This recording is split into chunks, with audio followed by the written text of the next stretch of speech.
Welcome, student. In this session for BoS for your success, for the paper Advanced Financial Management, paper number 2, CA final level, ICAI Ashish Gupta, Deputy Director, Board of Studies, welcomes you all. Now, student, continuing our previous series in the series 1, we have discussed about the syllabus and what are the various points that we need to be cover, take care in the examination. Now, in today's session, I shall concentrate on two mock test paper that has recently has been web hosted and has many student has attempted in the just like in examination like condition. Now, student, this mock test paper are more or less on the pattern that has or the that is likely to come in the this May examination.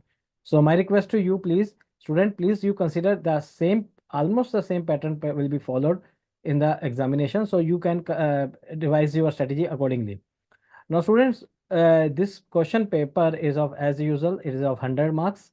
Okay, the duration is 3 hours, and as we have discussed earlier, the 30 marks will be MCQ based and 70 marks will be descriptive. Now, let us start first discussing the question paper. Of course, there are uh, there are students are allowed to enter into the Zoom. So I am just sharing with you the Zoom link. The Zoom link number is 8797434370. I am again writing on the same. You can note it down so that you don't face any problems. But please remember, we shall you are will be we shall unmute you after half an hour.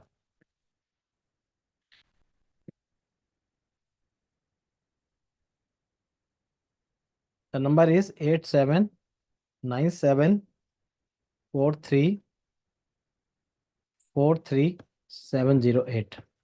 Okay, student. Now let us start discussion on the question paper. Now, student, this question paper first MTP has held on 6th May 2024 and the timings was 2 p.m. to 5 p.m. And as usual, student, please note 1 second.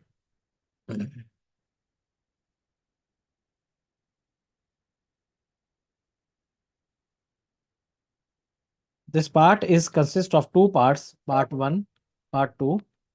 Okay, part 1, part 2. And in a part 1 will comprise of the case scenario question, multiple choice questions, and part 2 will be the descriptive questions. Now, when we talk about the part 1 case scenario based questions MCQ, all questions are compulsory.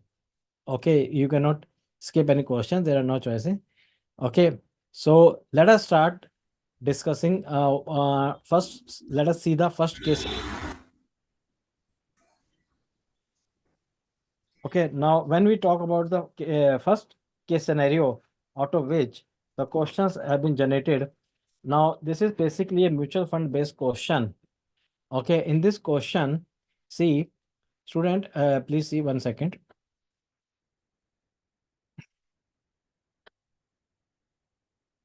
This is there are three mutual funds. Okay.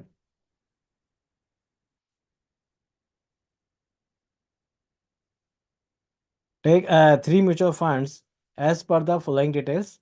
Okay. Mutual fund X is there, mutual fund Y is there, mutual fund Z is there. Okay. Amount invested is there. Okay. Now, an NAV at a time of purchase has been given, that is per unit.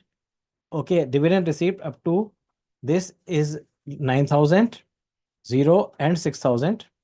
Okay. NAV is as on 31st March 2023. So it means we can consider it as a closing date. Now, another closing day is indication is here, effective yield per annum as on 31st March 2023. It is another indication of that it is a closing day. Now, if we have been provided with this figure and we have been also given how many days we have to assume in a year, that is 365 days a year, because it is very crucial assumption and it has been clearly indicated. So you not to assume any other thing other than it. Now, when we discuss about the same, on the basis of our information, choose the appropriate answer of the following questions. Now, when we talk about other questions, now let us see.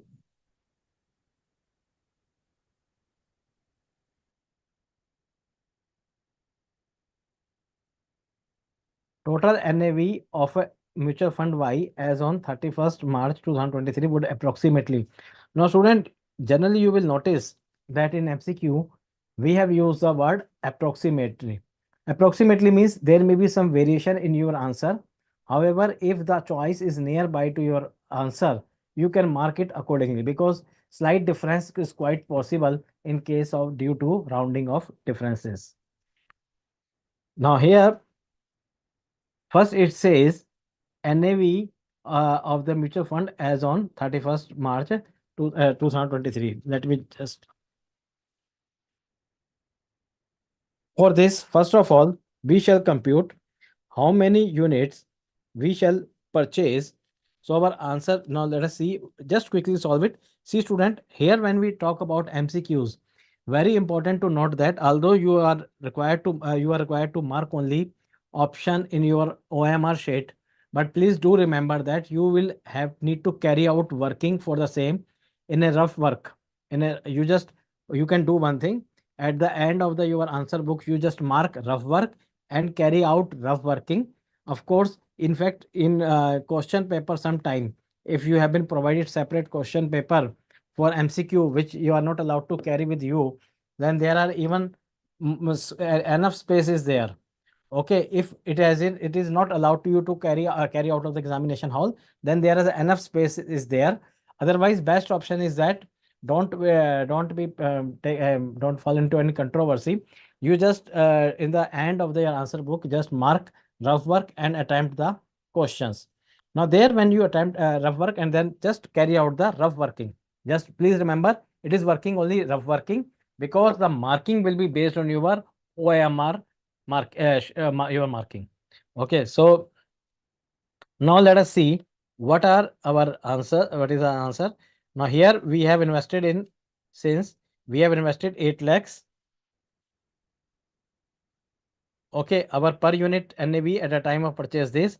So how much unit we have purchased? Okay, this much of unit we have purchased approximately.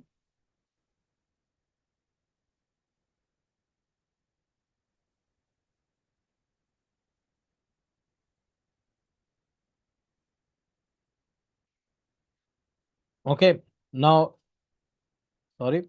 Now on this NAV at the time of closing is 10. So accordingly, our value will be 7 lakh 92,079.20. So our correct option will be C. Okay. Now next we come.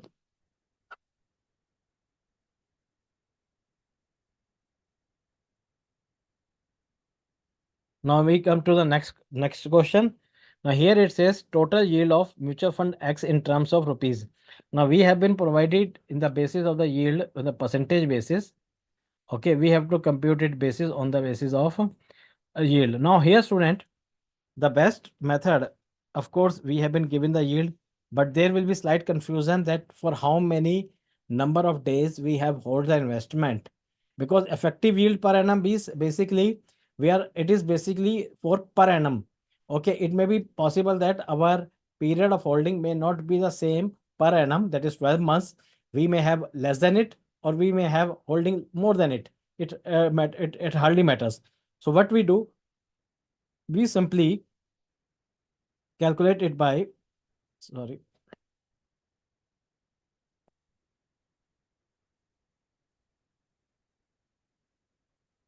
1 second.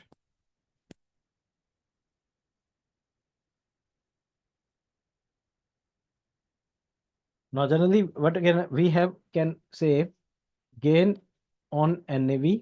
Simply we can calculate rough working. Okay, gain on NAV. Okay, how can we compute the gain?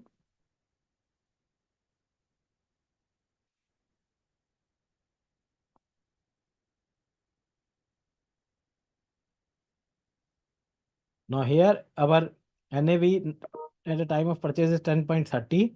Okay, NAV and this 10.35. Okay, now let us see what is our gain.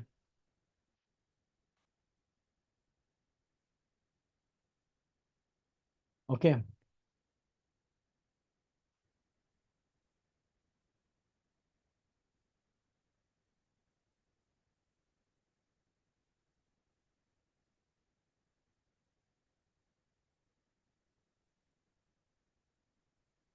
Okay, now let us see our answer. So our overall gain is of 5 paisa per unit.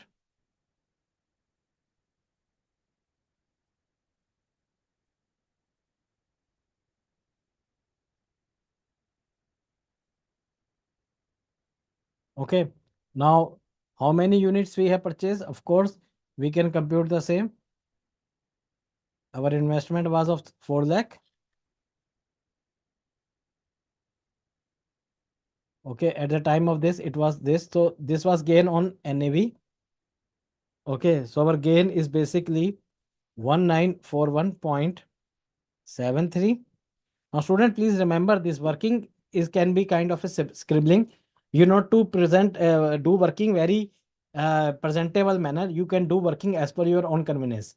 Okay, just do rough working like that. Okay, I'm just writing only for your convenience. I am just for your knowledge. Otherwise, I would have to solve the question. I would do working. Just I will not write this. Okay, and dividend received is amount is simply 9,000.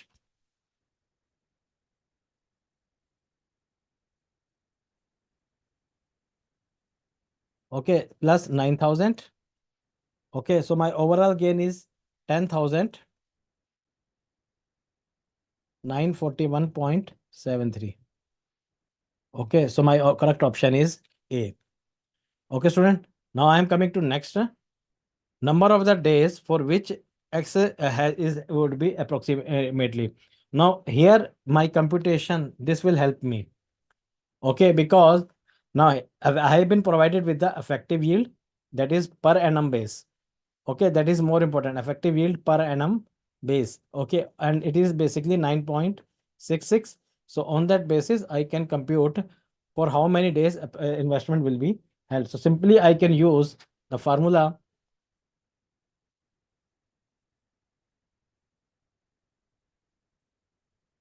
Not a formula, it's basically logic. This much of amount I am earning on the investment of this days.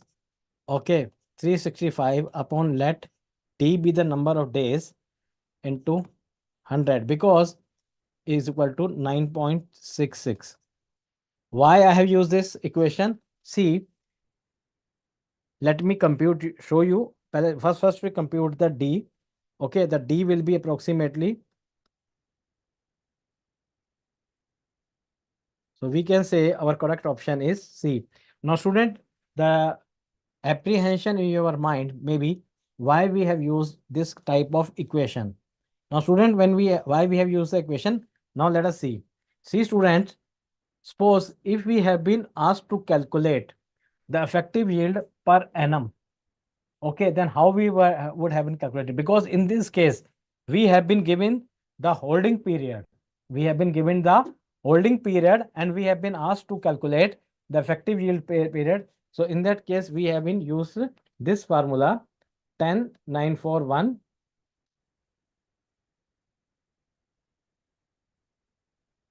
Okay, 103 upon 365 into 100. Okay, because this is our per annum basis. We are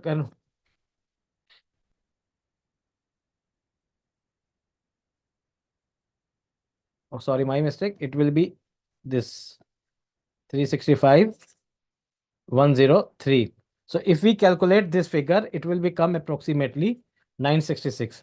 So here this figure is given to us, but here this figure was unknown, but this figure has been given to us. So by this only the interchange, keeping this one value, we can we will say we can say some value, some number, some word can be, we can put like X, etc. Then we can compute what are the holding number of days.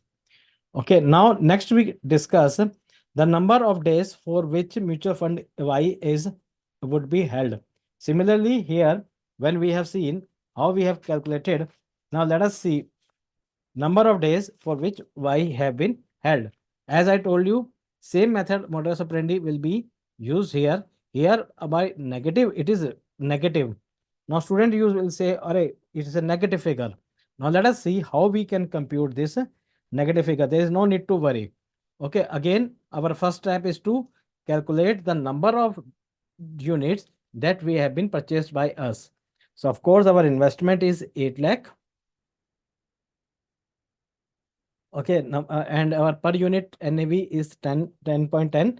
So of course we have acquired mutual fund unit of Y is equal to 79,207.92. True. Now since we have a negative NPV, okay, we have a negative value, and our, see here, nothing dividend has been received. Okay, no dividend we have received.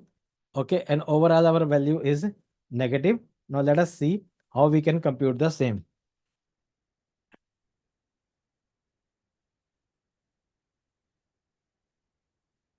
Now here our NAV loss is 10.10, 10 minus 10.10. Okay, so our loss is 10.10 minus 10 into 79,207.92. So our loss on NAV is minus 7920.79. Accordingly, what we do, we put our return like this. I am just writing here, more clarity will be there.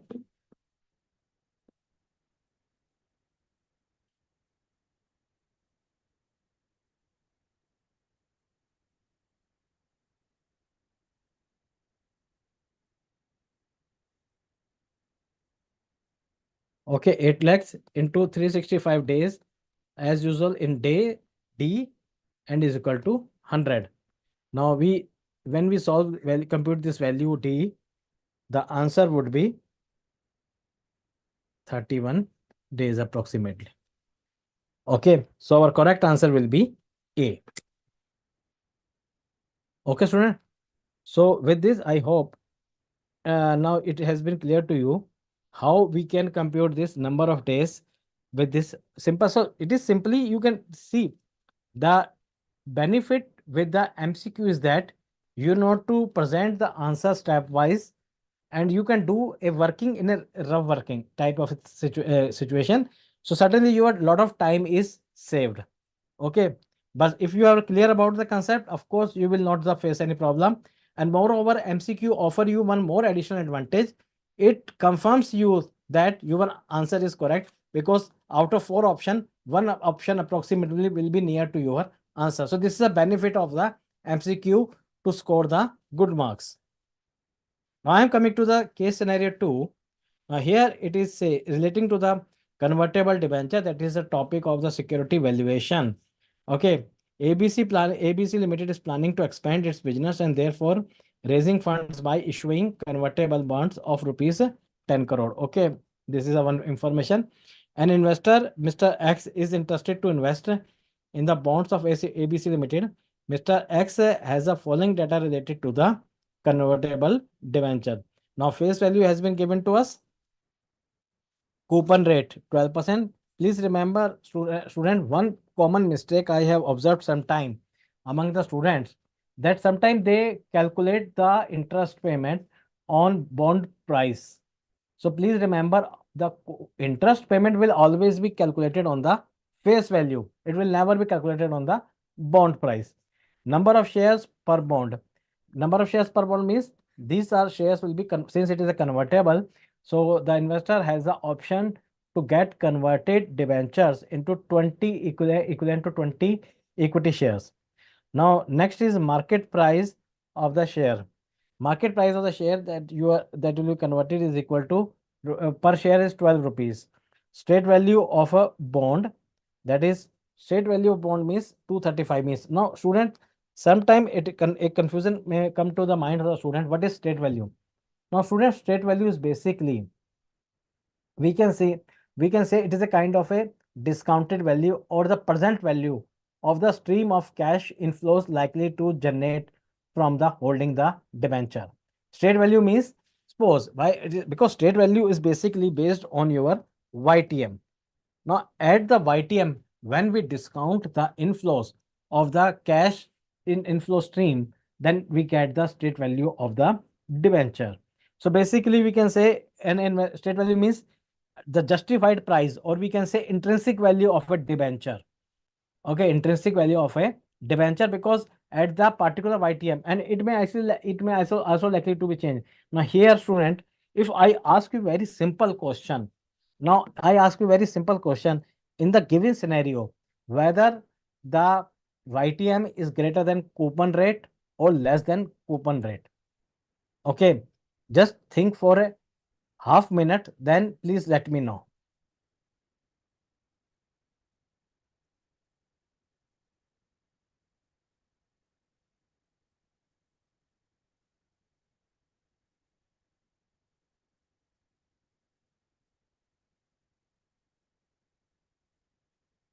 Okay, now here our YTM will be greater than our coupon rate, because that's why its value is less than our face value.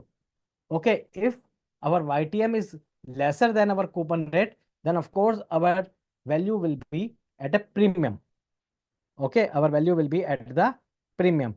So it is a kind of a state value of the bond. Now it is also called floor value. Sometime it is, you will see, it is also called floor value.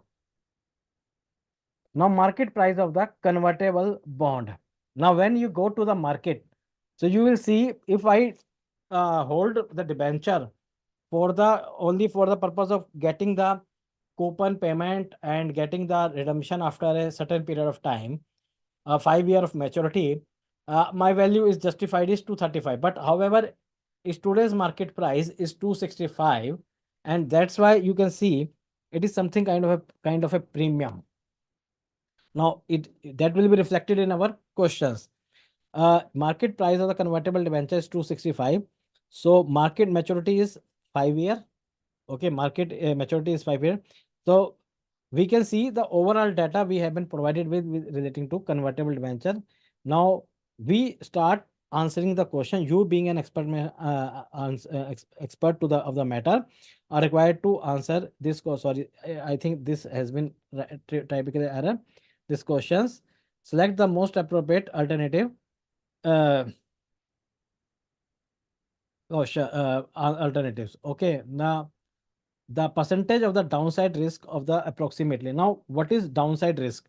Now, student, here we see when we say downside risk means minimum to minimum, minimum to minimum. Now, here our market price, of course, if today I go to the market, I will not get the debenture for 235. Rather, I will have to pay 265. So, of course, when I am paying 265, there may be a worry in my mind. It's up to what extent this value will be go down at the most, at the minimum to minimum, how much is going down. Now this value will be ultimately floor. That's why it is also called floor value. Okay, that's why it is also called floor value. So ultimately it will minimum to minimum, this will go value will be straight value of the bond. So ultimately we can say 235. Okay, student. So here divided by,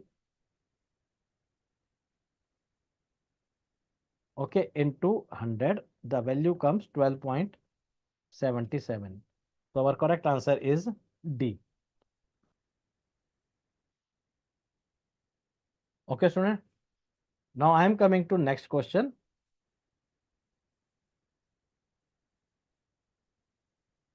Now the next conversion premium in a percentage term of the bond is. Now conversion premium in percentage of bond. Now what is conversion premium? First of all, the question comes, what is conversion premium? Now see, students, if instead of buying the shares into the market, what I do, I take the route of conversion. Okay, if I am taking to the route of the conversion, the market price is 265. Okay, this 265 will give me the 20 debentures convertible rights. So I will get 20 debentures, 20, sorry, not debenture, 20 equity shares. So ultimately what I am paying for 20 shares is 265. Now when 265 for 20 shares I am paying 265, and the market price right now is 12. So of course, how much I am paying the extra?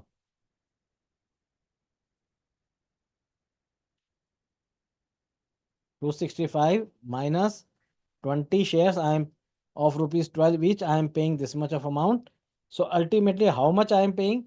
I am paying this much of premium. This much of premium I am paying. And on what amount I am paying this premium?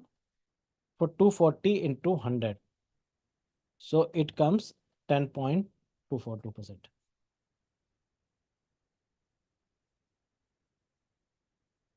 Okay, student. So you can see what is conversion premium we are paying. Okay, now I am coming to the next one. That is 7, conversion parity price. Now, conversion parity means equality. Okay, either I go for the market route or I go for the conversion route.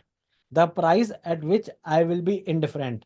Now, right now, if I am given the choice, if you want to buy the share, so which route you will prefer? Of course, I will say I won't go for the conversion route because it is costing me higher.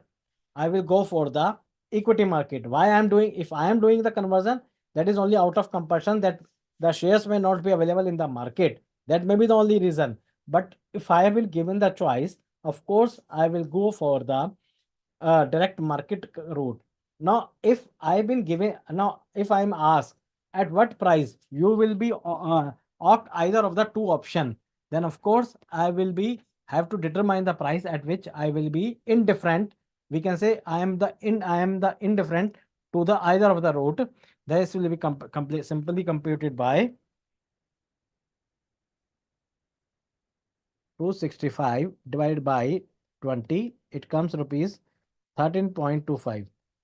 Okay, if the prevailing market price is somewhere around 13.25, then of course I will not go to, I will can opt any for any route.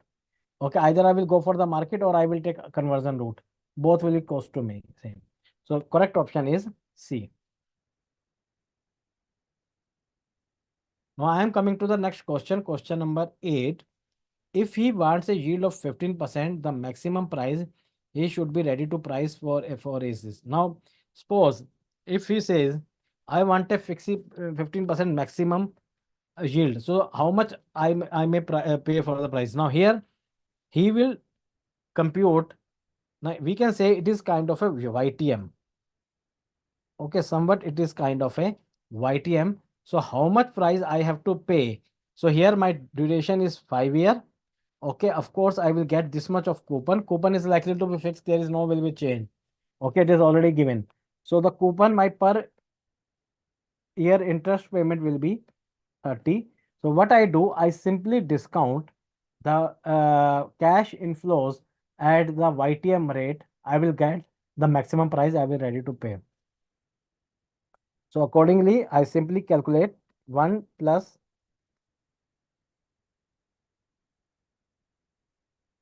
this is 1. This is for the second year.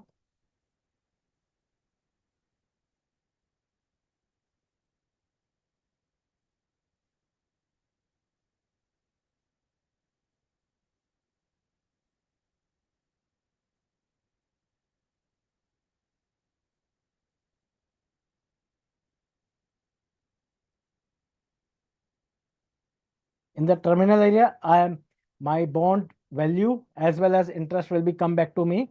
So I am here taking 280.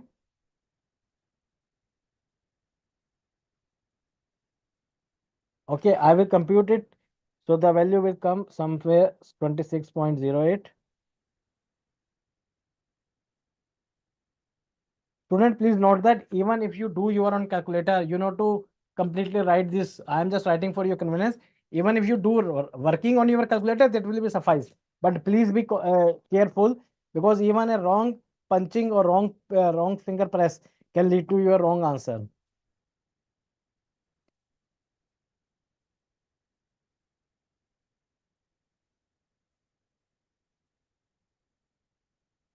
Okay, the correct answer will be students 224.84. Okay, my answer is coming 22.84. Okay, no problem. I will say which is a near one. Near one is this one. So I will mark this. So don't worry, because that's why I'm saying your answer may be slightly different, but don't worry. because we shall use the nearby amount. We can see other figures are not that much nearby amount. Okay, I cannot compare this. I cannot compare this.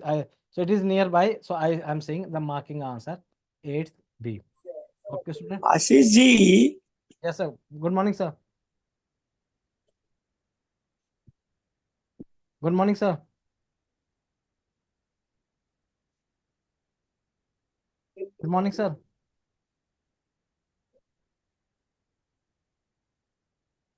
Sir, can you hear me?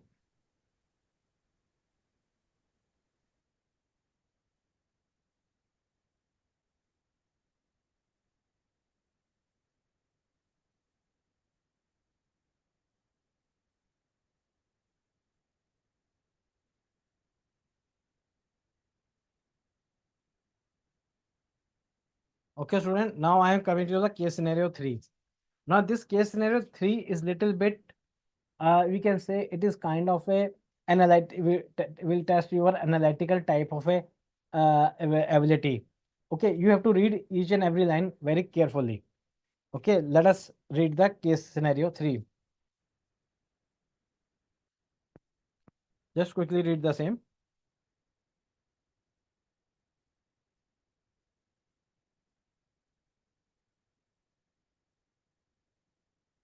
Now it says like that. Suppose you are a financial consultant and following three clients have been approached to you seeking advice on the investment to be made.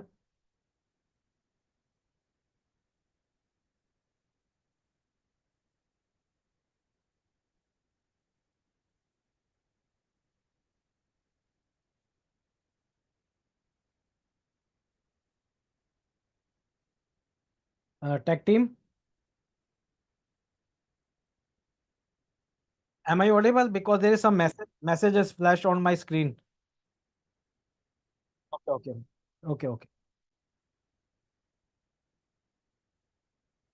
Okay, student. Now in this case, suppose you are a financial consultant and following three clients have been approached to you seeking advice on the investment to be made in securities.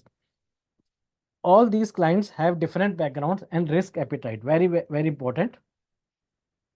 Now, what we mean by the risk appetite? Basically, risk appetite means our capacity to observe the risk as well as the perception to the market. What is their perception about the market? Client A want to invest in fixed income avenues.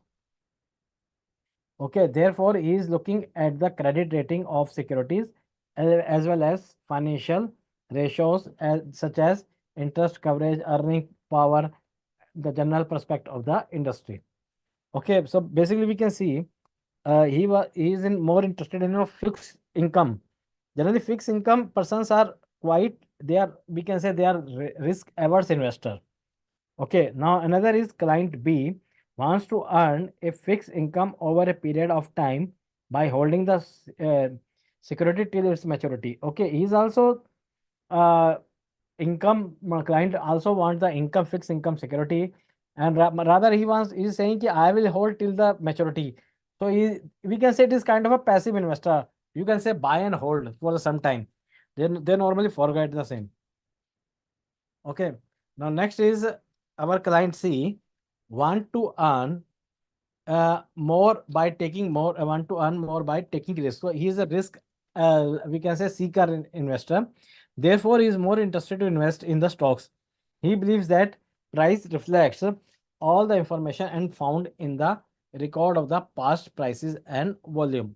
On the basis of above information, choose the most appropriate answer to the MCQ. Now here the main factor to be considered in selecting fixed income security for client A will be. Now student, here mainly we see he is reading overall the company's financial ratios. So we can say that he is more interested in the solvency. Okay, in the solvency of the company. When the company will be solvent, of course, the risk of the default is likely to be very less. So we can say the most likely to be impact is the risk of the default because he is more interested in the interest coverage and the other aspect. Okay, more consistent on the company's fundamentals or the strong. Okay, now next is the main factors that have to be evaluated in the selection of the bond for the client will be seen. Now he will see the line here, it says till maturity. Now when because when we say about till maturity, so here the word is yield to maturity. Yield to maturity means when the security is held till the maturity. So accordingly, it gives us some indication that our correct answer will be A. Here it was in answer B. Okay, here the correct answer will be A. Next we see if weak form of efficiency is prevailing in the market, then which approach is best for the selection of the securities? Now see what is now for this we should need to be aware about that what we mean by the weak form.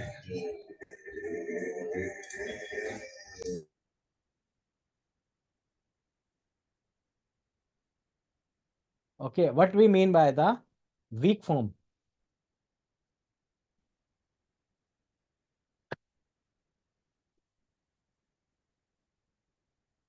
Okay. Now, what here we have the weak form of market efficiency. Weak form of market efficiency implies when the market prices reflects the past information. Okay, so of course, uh, Mr. C is aware that he will because he's saying he is more interested in to invest in the stock. He believes that the price reflect all information found in the record of the past prices and volume. So accordingly, accordingly, he will say like that, I will carry out the fundamental analysis. Okay. Random analysis means he will say कि market the prices are not dependent on the fundamentals, but he is saying that past information of course will impact. Okay. Technical analysis means there will be no chance. Technical analysis are not with concerned with the fundamentals. Okay, they don't consider, they go by the simply market fundamentals. They go market, you can say market movements. Okay, market movement. So accordingly, he will be the best approach will be to selection for with the fundamental analysis. Okay, so the correct answer will be 11th B. Okay, now I am coming to the next case, case scenario 4. Okay, now this case scenario is basically based on the chapter number 14. Okay, now this is a very good case scenario. Just give a plain reading and we will start answering the MCQs.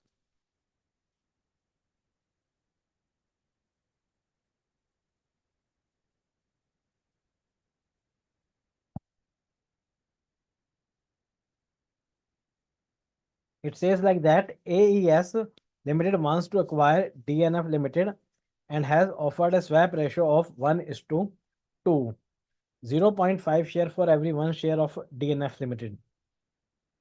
Following information is provided. AES DNF. Okay. Profit after tax is given to us. That is 36 lakh, 7 lakh 20,000. Equity shares outstanding 12 lakh. And equity share outstanding here 3 lakh 60,000. P ratio we have been given 10 times, 7 times. Okay. Market price have been given to us. This is market price. Okay, on the basis of above information, choose the most appropriate answer to the following question. The number of equity share to be issued by AES Limited for the acquisition of DNF Limited would be AC का बढ़ाया क्या? follow करो तो। कितना temperature?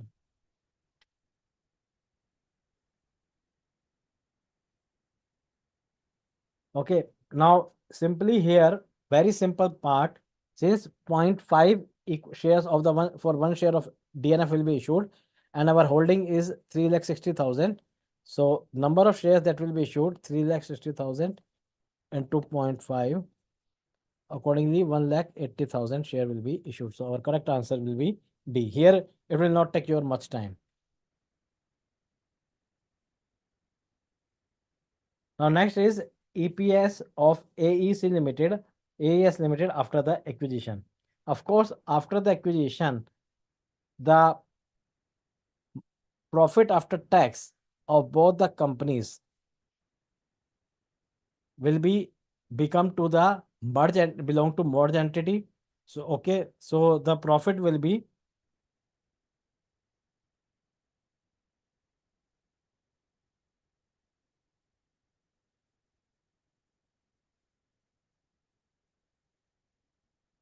okay. Original holding of the AES is equal to 12 lakh.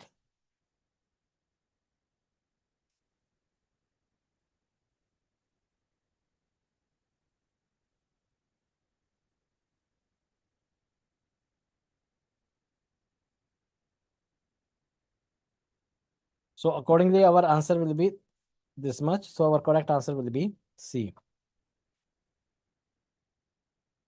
Okay, student. Now I am coming to question number 12, 14. Here says equivalent earning per share of DNF. Equivalent meaning कि how much each shareholder of DNLF will be entitled for the earning per share. Okay. So equivalent word means because they have not getting instead of one, they are getting have a half share in a merged entity. So how much will be there belonging or how much to what EPS portion they will get. So of course their share is 0.5 in a merged entity.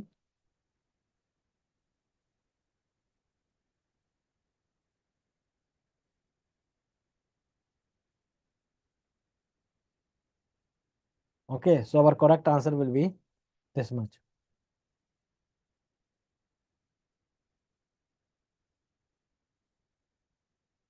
Okay, student. Now next we are coming to last question of MCQ session of this mock test month. Now here it says if AES limited PE multiples remain unchanged, then its expected market price after the acquisition would be this. Now it is very important. PE multiple remain unchanged. Okay, because here our PE multiple is 10. Okay, so we are it has been given it will remain as a 10. Then what will be the market price? So of course, in the step this 13 number MCQ, we have computed our EPS after merger.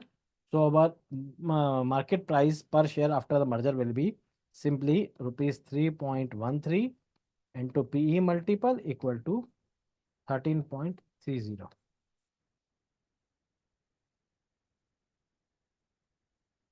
Okay, student. So I hope with this section MCQ will be clear to you. Okay, now I am coming to the descriptive section. Sir, I have a question. Please tell me. Yes, sir, all these MCQs in this MTP are really very easy. So Hmm. the same level of MCQs will be there in exam. See, if you are well versed with the concept, okay, then you will not face any problem. Okay, because since you are seeing that all this generally MCQs have been generated out of the questions that you have solved from your study material. So that may be Yes. appearing, but sometime what happens if you are thorough with the concept now. So suppose if the figures we have changed, okay, suppose we figure then you may say sir it is quite bit typical. Okay, but you have to remember only one thing.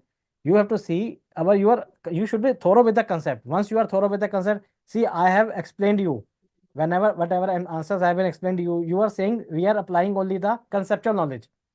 Okay, in MCQ there can be no Yes. cramming. Okay, so you just develop your conceptual understanding, you will not face any problem. And what I am saying to you, it is offering advantage that you not to present your answer at all. Okay, you can do it by rough Yes. working. And more another advantage it is giving to you, that it gives you a confirmation that your answer is correct. So there are more chances that you will get the good marks in the MCQs. Okay, because on the spot you are getting some confirmation that my answer, like when we were used to be in 12th class, in the question of partnership dissolution, when our cash or bank account is used to be get match, we are very confident, oh, our answer is correct. Okay, this is a common practice in for a commerce student. Similarly here you will get some confirmation, okay, my answer is correct there. Okay, student. Yes. Thank you. My pleasure.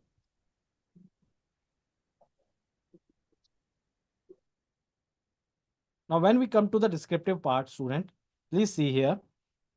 Descriptive part it is a question number 1 is compulsory and candidates are required to answer any 4 questions from remaining out of 5 questions. Now, student, here I need to draw your attention. What happens? There are some guidelines. You may have been provided some instructions in the answer book or in your roll number that whenever there are any excess questions are there, so you have to see you attempt only. There are some policies regarding evaluation. If you attempted the extra question, then there are some policies, so you have to take care of the same. Okay, otherwise it is always better you make a choice and correct only the required number, attempt only correct number, attempt only the exact number of the question number that is required. Okay, so remaining 4 questions you need to will attempt. So accordingly, this portion pertains to your 70 marks. Okay, now let us start solving the question. Now, first question is a part of the Indian if firm XYZ and is an Indian firm needs to pay Japanese yen JY, that is 1 crore on 30 June. In order to hedge the risk involved in the foreign currency transaction, the firm is considering 2 alternative methods. That is, one is forward market cover, another is currency option market. Okay, on 1st April, following quotation JY are made available. This we have been given. The prices of the foreign currency options on the purchase are as follows. For excess of the balance of the JY covered, the firm would use forward contract as the future spot rate. Now here we can say that this line may not be that much may be used because here if the option lot size has been given, only then this line will be very important for us. You are required to recommend the cheaper hedging alternative for the experiment. Accept rate round off other calculation nearest to the rupees. Now here it says expect your answer should be in the nearest to the rupees because generally sometime what happens there is a lot of calculations variations can be there. Okay, now let us see the answer.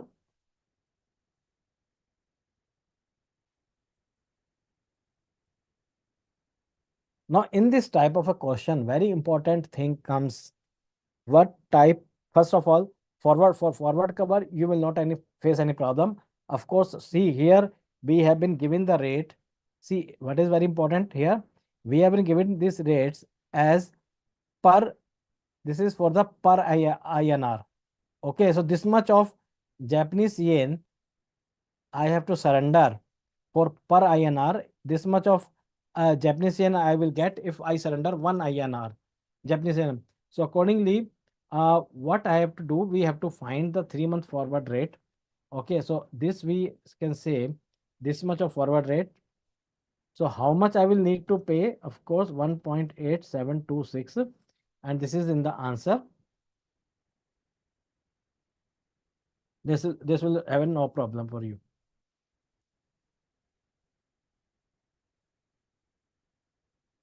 Okay, so accordingly, that how much you will pay for 1 crore Japanese yen, this much you will pay.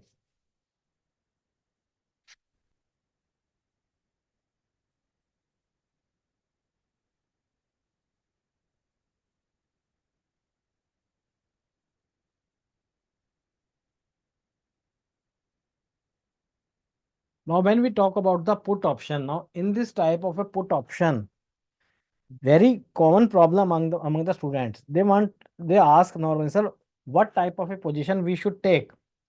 Now, student, it is always better. In this, there is simple use of apply your mind. You will get the answer. Now, here the quotation have been given to us in for the base currency INR. Okay, and this currency we are going to sell because in exchange of INR, we are because he is an importer. He is an importer. He wants to acquire the Japanese yen. So of course, he will surrender the INR only then he will get the Japanese yen. So when he will get the Japanese yen, of course, he will surrender the INR. So it means which option gives the right to sell the underlying, and underlying is here is our INR. So our put option we can say shall be used here. Okay, so we shall say here in answer we shall buy the put option. Of course, here we will not sell the put option. Please remember we are buying the right to sell the underlying That's why we will buy the put option. So here the conceptual knowledge of derivatives becomes very important. Okay. So our quotation is at what rate we can say?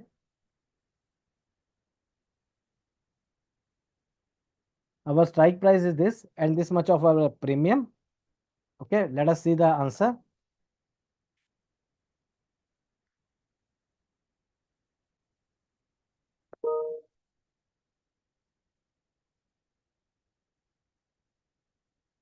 Now here it is accordingly our outflow is now when we are buying the Japanese yen of 1.8 crore, so the applicable rate will be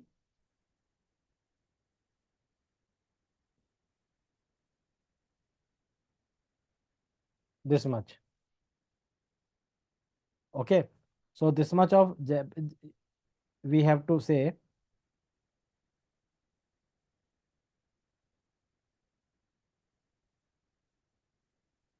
Okay. So this will be our outflow in the option.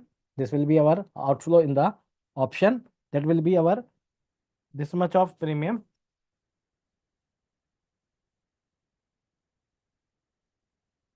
Now we shall calculate the premium. Now see here we shall need to buy this much of dollar, this much of INR. Okay, for this much of INR, how much I have to pay? This is for one INR. I have to pay the premium of point this much of Japanese yen for per INR.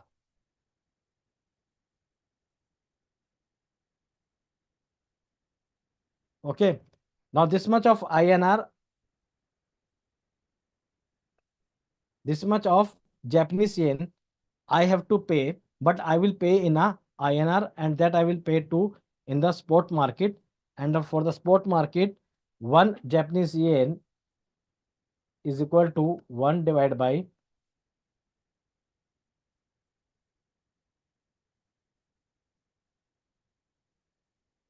okay. So simply we have computed the premium. Accordingly, we add up the same. We see how much outflow shall be take place. Of course, we can see our outflow will be less in case of 50, this our forward premium. So we shall opt for the same. Okay, student. Now, next question. Now, in this, we can see in our all answers, we have rounded off our computations. Okay, we have not used the points. So that's why you need to take care of this same also. When they have been clear-cut instructions have been given to you in the question, please follow the same.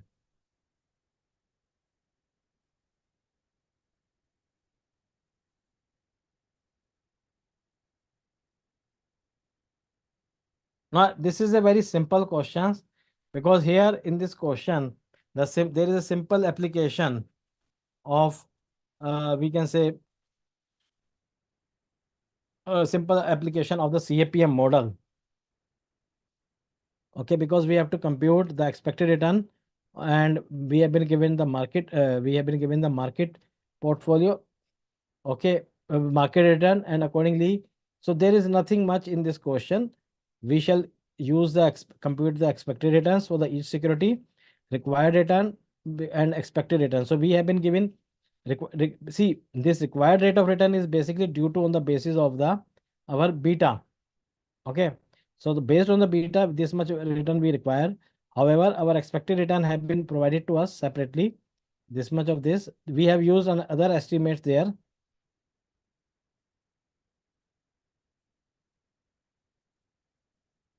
So we can say which security is undervalued because here expected return is greater than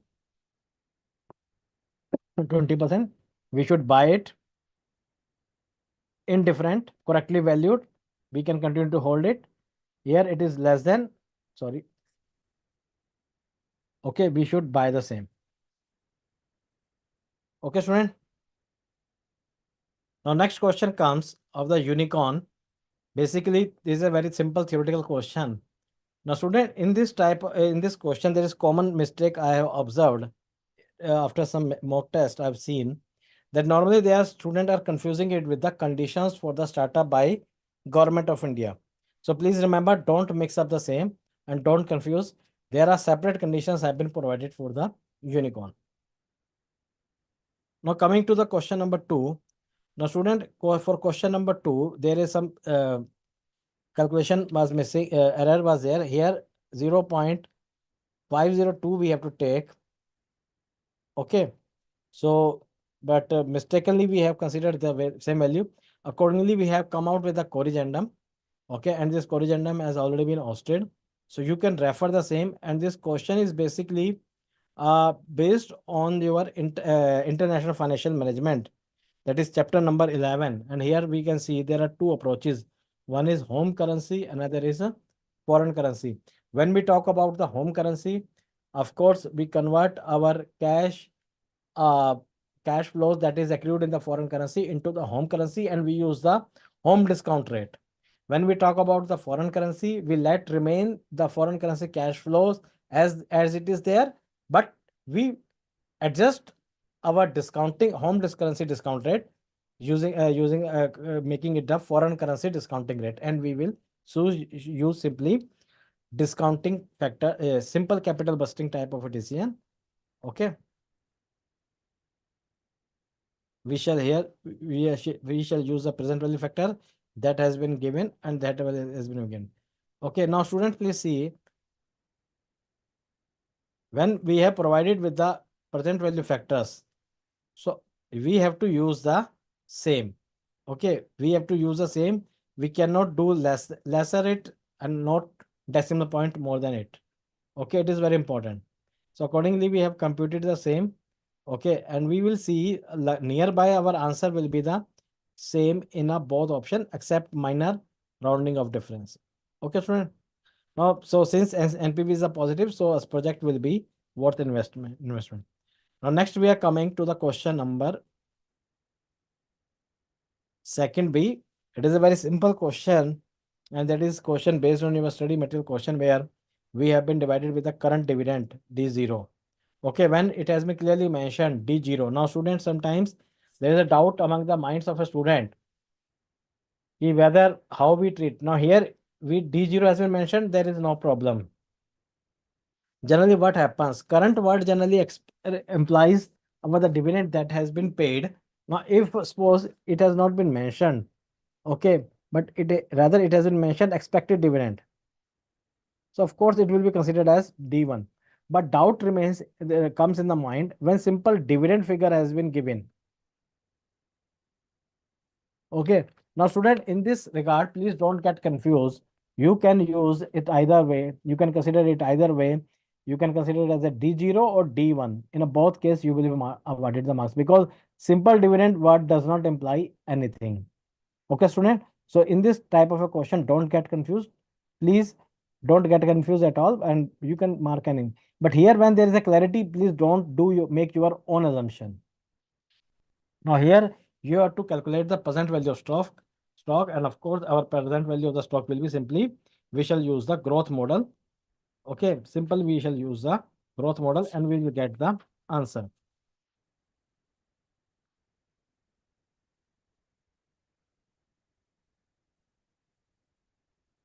Then it says evaluate whether the stock is overvalued if the stock price is 70 and ROE and return on equity and E0 EPS return is given to us. So ROE means we can say it is something kind of a KE.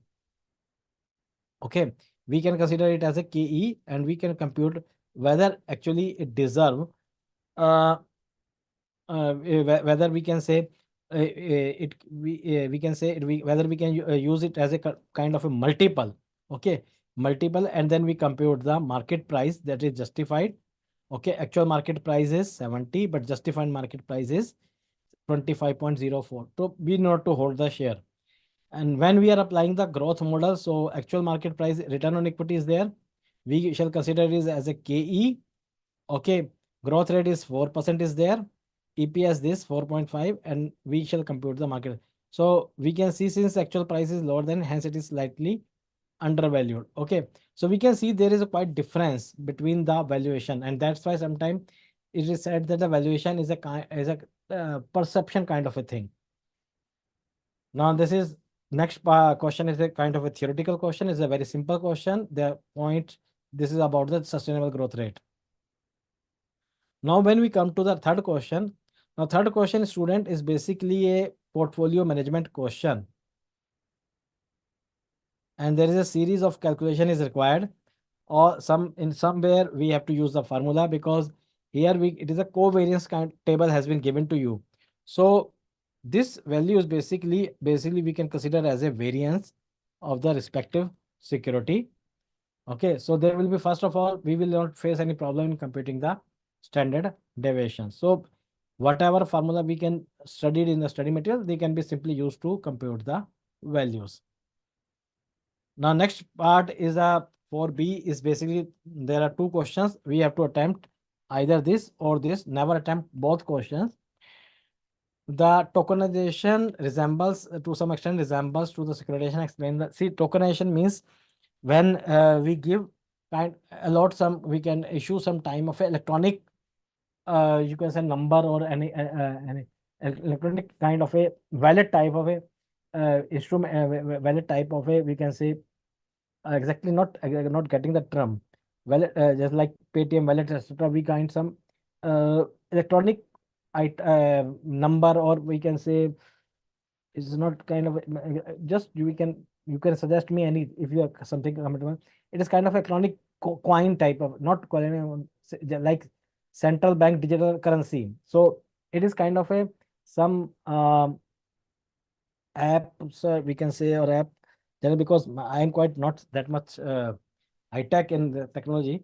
So it is tokenization means when any security or when any generally it is happens in case of a illiquid assets, where for backing of some illiquid assets, some numbers are issued, some securities are issued, but these securities are in electronic form. Okay, dematerialization. Yes, I got the word dematerialization kind of a form. There is some dematerialized form.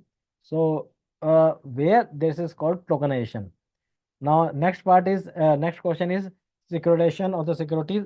Basically, this is relating to the chapter number 10, where the credit derivatives have been covered, because nowadays credit derivatives are becoming very important. So this is theoretical question there. Now, next question is fourth A. Basically, this question is a dividend, debt refunding and issuing new debt. Basically, it is a kind of a strategic financial management decision, although the questions are covered under the chapter number 5 of the security valuation. But basically, if you ask me, it is a kind of a strategic financial management decision, because here we have to take a strategic decision whether we should refund our existing debt, debenture, and issue new debt. Because earlier when we have issued the debt debenture, so our interest was 12%. But today, sir, it may be possible the market rate has come. So same kind of see, here we have issued 12% whatever venture, but now 6 year remaining. So what we do for the same period, we can issue, so the 6 years, we can issue the 10% debentures. Of course, they will get a saving of the 2%. So this kind of a question. Now we shall use the present value factor. Now, very important here in this question, carry out calculation in rupees million and round off calculation up to 4 decimal point. Now you have to follow this instruction, because sometimes it has been observed, student normally open the calculations. They are coming somewhere around lakhs of crores of rupees, something they are writing. So my advice to you, just use some thousands, etc. Because generally these are questions, conditions have been given in the examination. Now, next question is simply the portfolio strategy question. Okay, because it is involving buy, purchasing 1 month, 3 call option and put option. So we are buying call as well as put, different premium and different exercise price. Okay, so this is a very simple question. Only you need to take care in this question is the lot size. Okay, you have to take the care of the lot size, because you have to take only 100. Don't use one share, don't use 1,000 share, don't use 10 share, accept 100 share lot. You don't consider any other value. Okay. Next question is theoretical question. Is this question from the topic chapter number 2. Okay, very simple concept of where has been, you know, to answer the same. Now, next question comes is of the business valuation. That is chapter number 13. Okay, in this question, you have to see there is a high growth period and normal growth period. Okay, so here you have been given the present value factors, here present value factors, and you, of course, you have been given the instruction that you need to follow. So this is a very simple question, and you have been calculate the WACC. From the WACC, you can compute the business value. So if you have attempted the if you have studied the study material well, you will able to answer this question. Now next question comes is a portfolio share. Okay, portfolio. Uh, this is a portfolio share of this 1 lakh. Okay, now 30 lakh in cash. Beta of the portfolio is 1.6. So we have to compute the current portfolio beta. So here we have to see, because please always remember the cash beta will be negative. So that point need to be take care here. Now next point is says how much portfolio beta will be there if there is a change in the market and Nifty on lock position. Okay, students, so very simple calculation. And when we come to the last question, here this question basically generic swap question, because generic swap means when we are fix our change with the floating. Okay, this is called generic. Okay, the calculate the semi-annual fixed payment, then produce a first floating rate of payment above if the 6-month period from the effective swap rate to be settlement date comprises 181 days, and that corresponding are effective date of swap. So simply calculations are involved there.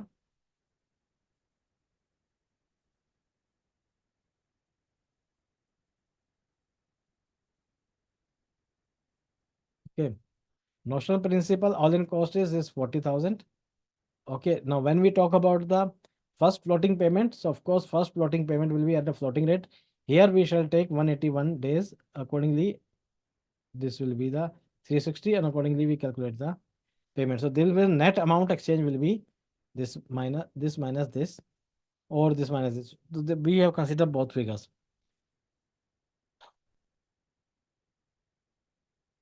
Because generic swap is based on the 30 to 360 days basis. 30 to 360 basis means generally here the multiple of the numerator figure will be multiple of 30. 30, 60, 90, 120, 180. This kind of a figures will be used there.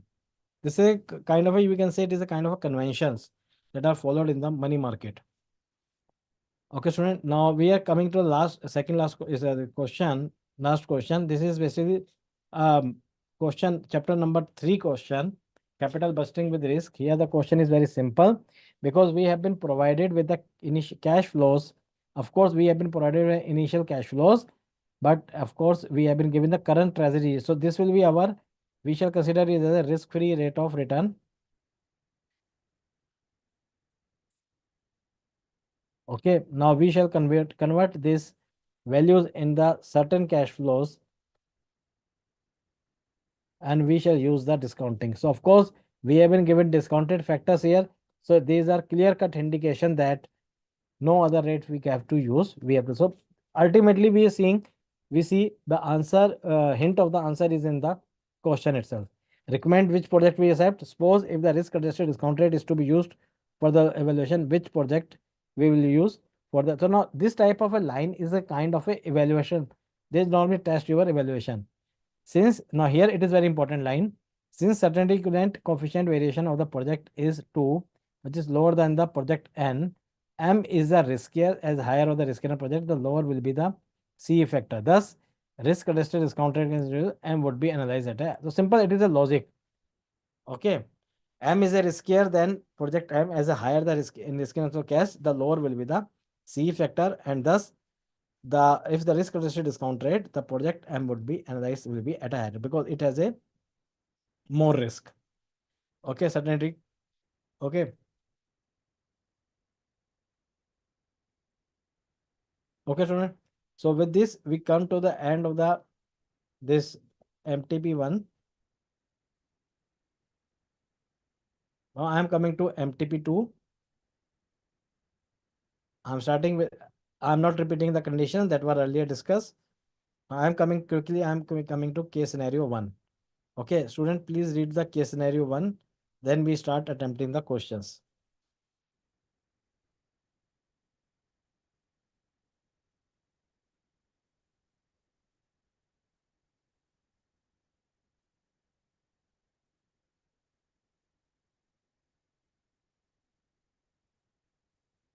During one business meeting of XYZ Limited, one of the members pointed out that while evaluating the performance of any company, one should not only see its operating income but should also analyze its capital structure as well.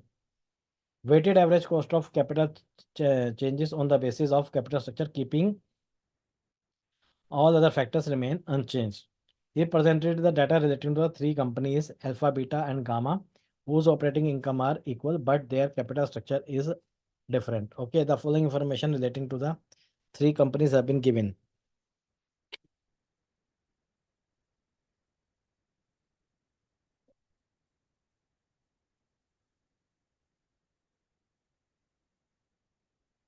Okay, this is debt asset ratio. Okay, share outstanding are there. Pre cost of debt is here. Okay, cost of equity we have been provided with, and operating income we have been given with. Okay, now the tax rate is uniform at 35% in all cases. Okay, the industry PE ratio is 11x. 11x means whatever be the EPS, we will multiply with the 11. Okay, based on the above case scenario, the weighted average cost of capital of the approximately. So here, very simple question.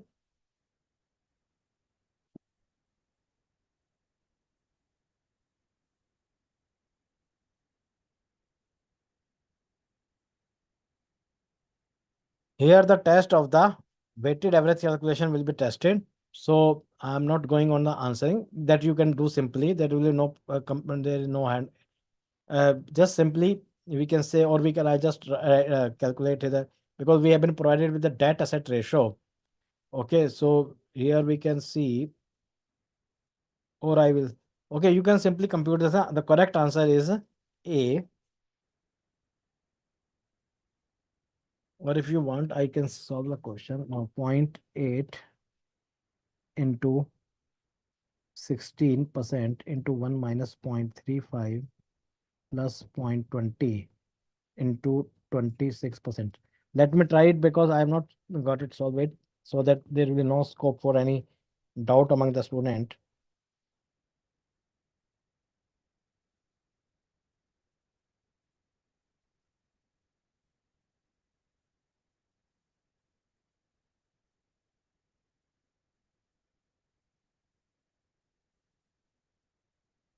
Of course, the answer is, so our correct answer is this. Okay, student. Now coming to question number sec, economic value added. It is a very simple formula of EVA will be used. Okay, so I think you can solve it very easily. There will be not, you will not face any problem. Price of the share of Gamma Limited will be, now if we see here in the question, 11 E will be used. Okay, so EBIT we have a given figure. Okay, from this we shall deduct the minus, we will deduct the interest. Then from this we shall calculate post-tax cost of, we will get deduct the tax. Then we will get the earning available for equity shares, and from EPS we shall use the price per share. Okay, the estimated price capitalization. Okay, very simple. We shall multiply with the same. Okay, you will not face any problem. Earning per share of the beta limited. So all questions are very simple. You can simply attempt this question. Now I am coming to the case scenario 2. On 1st October 23, an exporter, Mr. X, an importer, entered into a forward contract with their BNP to sell US dollar 1000 on 31st December 2023 at 85.40 per dollar.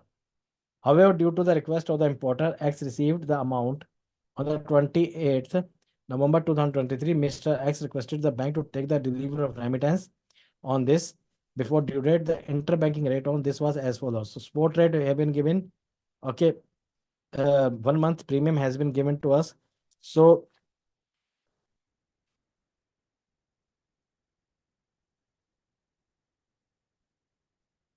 and prevailing prime line this. So based on above case scenario, you are required to choose the most appropriate answer. Now here, this is question based on the chapter number 10 and the concept of early delivery will be used here. Okay. Now first it says the bank may accept the request of the delivery before the due date, forward connect ready for delivery if the any consisting of any. Now here the correct answer will be, now here it can be, see, this option has been given swap difference, interest on outlay funds, difference plus interest on outlay funds. Now here it is very important that note that student, of course we can see this answer is quite near to, one second, this option is quite near to our answer, but it is not the exact answer, because sometime the bank may charge levy some fixed charges for all these transactions, for all these arrangements. So in that case, ultimately the charges will be cost include the fixed charges also. Okay. Now next is, in case of a bank delivery, bank will charge interest on outlay fund at the rate of. Now here it is always remember that generally the rate will not be less than our 12% prime lending rate. Okay, it will be not at the less than our prime lending rate. So here, of course, our answer, correct answer will be C. So all these are concepts very simple. Okay, there will be not a problem. Now next is question is based on the swap difference, because here the bank will have to take opposite position. So you can simply answer, our answer is here 20,000. Interest on outlay funds will be 183, that you will can calculate, and approximately net inflow of the approximate will be equal to the option this. So all this you can compute very simply.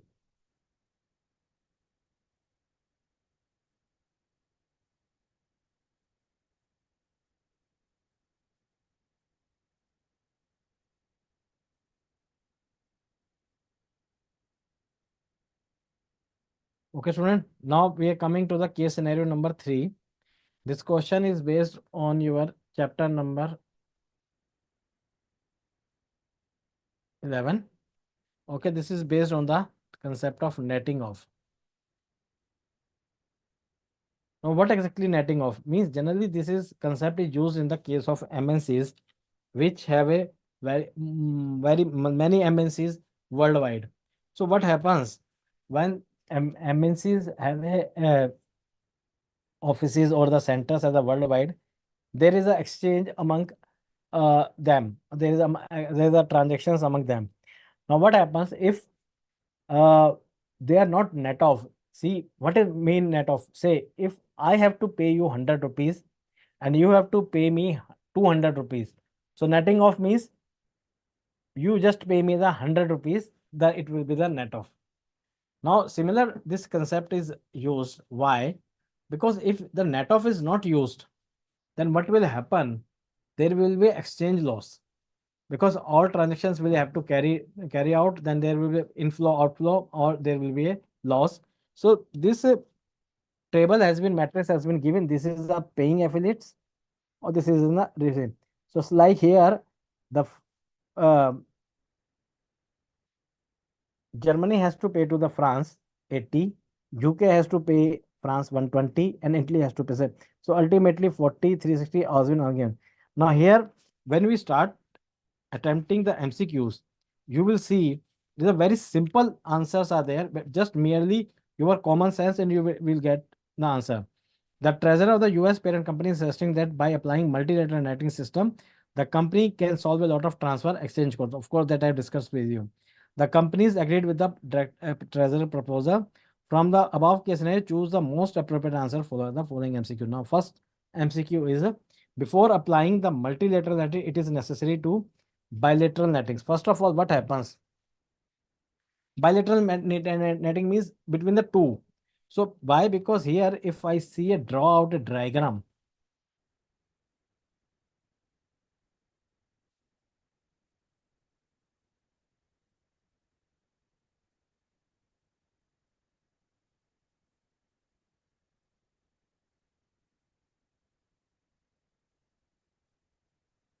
Okay.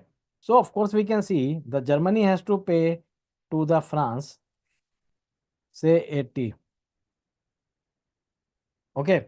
So and France has to pay Germany 120. So it's like this, there are many transactions. Okay, there is exchange among them. Okay, so what can we do? First of all, we carry out the bilateral netting. So this bilateral netting will ultimately say France will ultimately pay to the Germany 40. So by this, we have seen that in our earlier discussion also. In a one class, I have shown you we can also reduce it. Okay, we can also reduce the number of transactions. Okay, there is in my class of live coaching classes, virtual classes, I have shown how we can reduce the number. Okay, so first it will be lead to bilateral netting. From multilateral netting, these will be transactions. And now it says how much will be reduced. Now, student, please see here. First of all, we have to see answer. Very simply, I am saying now France. Okay. Now, if I see France has to receive overall receipt of the France is 40 and overall its payment is 480. So I just write out here, you will see I will near to the answer.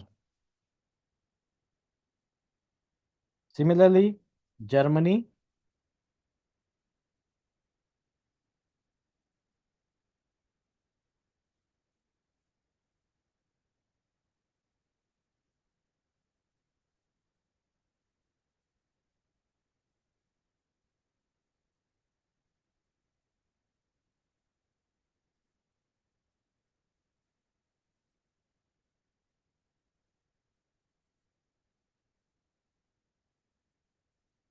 so we can see that overall two, there are minus figure here, minus figure is here. Okay, so this comes ultimately equal to inflow of 200 plus minus of 90. So ultimately we can see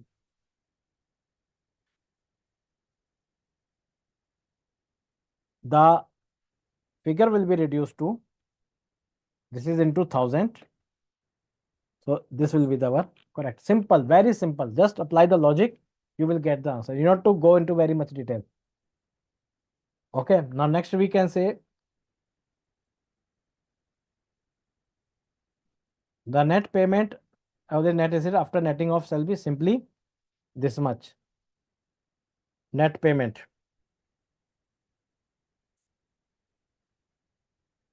Okay, 14 be the net payment oblique net receipt for Italy after netting off shall be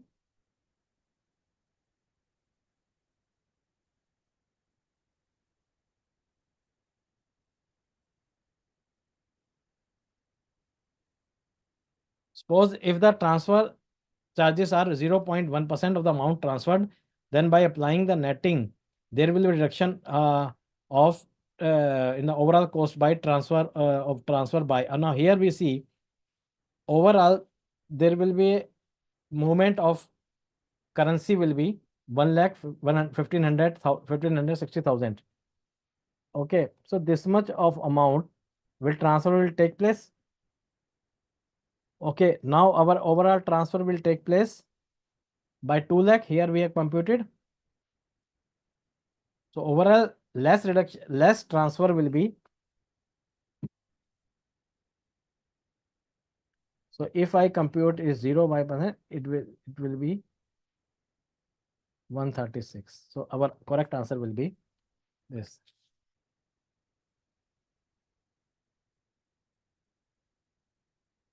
Okay, student. Now with this, we come to the end of the our MCQ session, MCQ portion of the mock test 2. Now I am coming to the part descriptive part.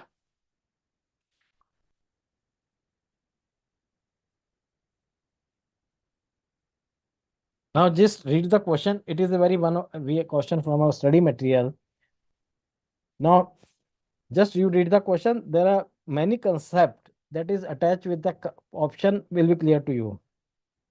As again condition, question 1 is compulsory and are required to any 4 question from the remaining 5 questions. So our overall marks is, so each question will be carry approximately 14 marks for marks each question will carry. Okay, just read the question carefully, then I start discussing the same.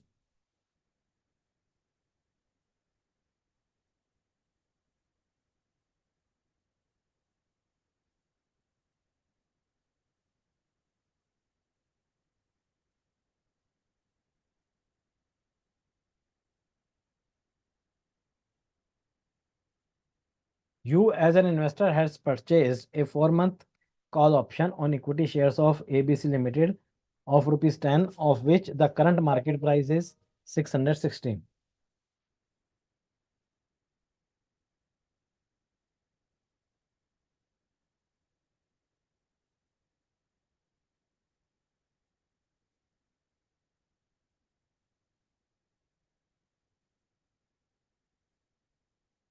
Okay. Now here, and the exercise price is 750. Okay, current market price is 660. Okay, the option is available 4-month call option and equity share of rupees 10 each. So it is a basically it's fund face value. We not to go for the same. You expect the price to range between 600 and 950. So we have been given the range. The expected share price of ABC Limited and the related probabilities are given to you. So this probability, this probability, this probability, this probability. So it is always the total should become equal to 1. Okay. Now evaluate the following, the expected share price at the end of 4 month. Simply, here we shall use what will be our expected price. So simply we are using the concept of weighted average. Okay, this answer is weighted. Simply we are using applying the probability. Okay, with the respective probability, we are applying the respective price. So answer we are getting 82. So now this answer can be present both way. It can also be in a tabular form. It's up to you. Okay, there is, okay, it's up to you. You can like this, because there will be no difference in the answer.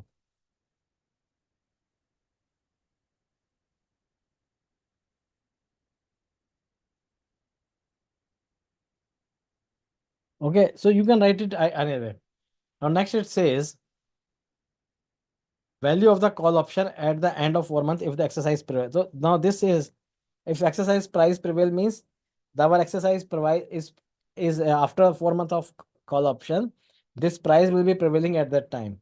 Okay, so then what will be the uh, then what will be, we can say, then what will be the value of call option? Of course, at that moment of time, if the same price is prevailing, that so the value of the call option will be nil, because we don't have any benefit of exercising our option. Okay, we don't have any benefit of exercising our option. Now next comes,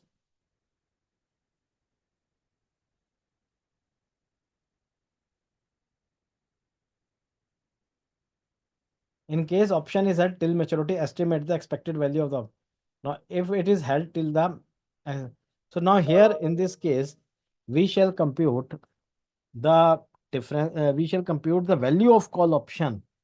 Okay, value of the call option in different scenarios, because here in some cases we shall exercise the option and we shall, in some cases we shall not exercise the option. Let me just, student, just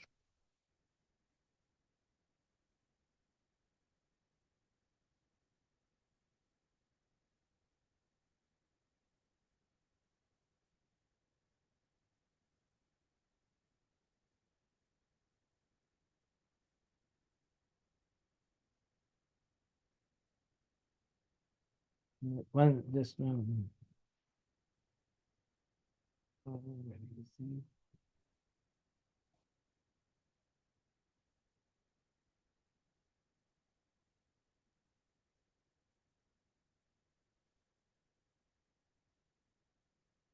yes, Sumit, your argument is correct. No premium is left.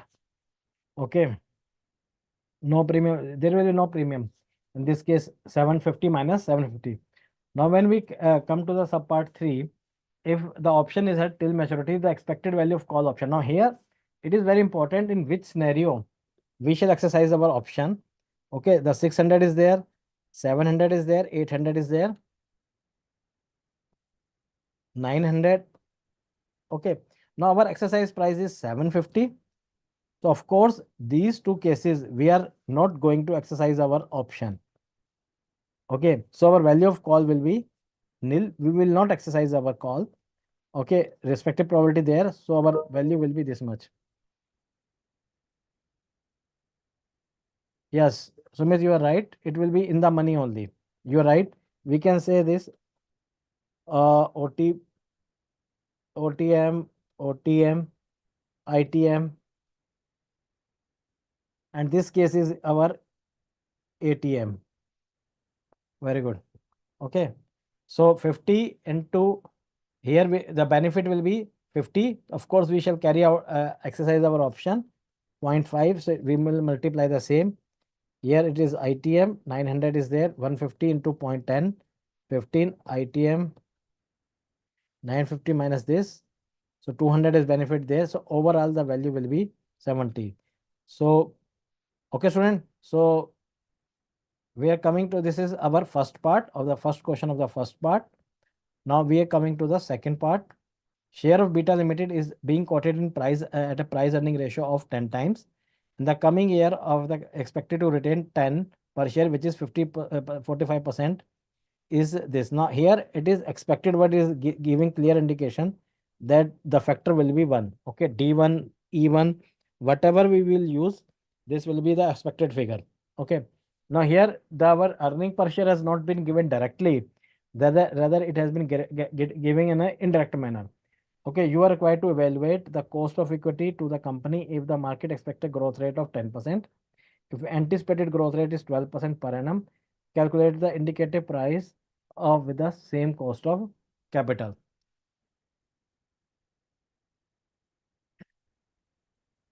Now here the retained earning is rupees 10, which is 45% of here. Okay, so what will be our dividend? So we can say our earning per share will be, okay, this value will be this much. Now if I multiply this value with this much 55, so this value will be 12.22 per share. Since our PE ratio is 10 times, so the market price will be our 222.20. Okay, now we shall compute the cost of equity capital because we have been provided the growth rate, dividend, all figures are with us. Dividend is there, market price is there, plus growth rate is there. So growth rate is we have been provided with this much.